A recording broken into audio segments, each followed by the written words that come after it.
Hi, and welcome to another episode of the Growing Together podcast. My name is Scott Rodriguez, and today's episode is about disappointment. We've all been disappointed by someone before, and sometimes we want to talk to that person about it.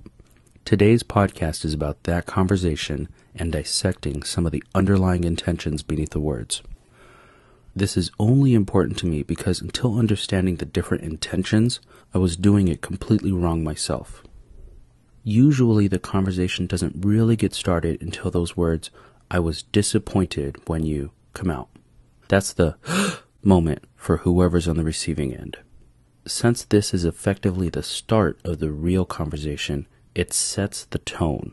What I want to uncover is that it's actually easier to tell someone, "I was disappointed when you." Why is it easier? It's easier because in this statement, there's no personal culpability. We're not talking about our ego. We're talking about theirs. They did something wrong.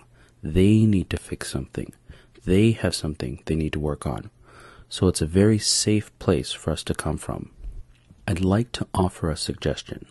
Instead of using "I was disappointed when," try using "I was hurt when." These two are one and the same, but they come from very different places. What's happening when we tell someone, "I was disappointed when," one, first and foremost, our ego is tucked away safe from this conversation. The direction is outward. Two, there's an implication that they are the cause of the disappointment, which is false and impossible, because you can only be disappointed by your own expectations, and others cannot create your expectations for you. And three, and the worst of them, blame is being casted. Supposedly, your disappointment is as a result of their fault. Remember, this is happening at the start of the conversation, and blame takes the conversation down the wrong track, so we're starting from behind. Now what's happening when we share with someone that we were hurt when? One, you're expressing deep vulnerability. It's a jab at our own ego that we even had the capacity to be hurt. This dramatically diffuses the observer's position because you're coming from a place of humility. Two, by coming at it from this approach, you've removed your opinion of whether or not what they did was right or wrong, because it's not about that, and they will very much so appreciate that, because who wants to be wrong? Three, the level of honesty and integrity you are displaying is radiating and attracting the same. And four, you've created a great opportunity for empathy and connection and progress.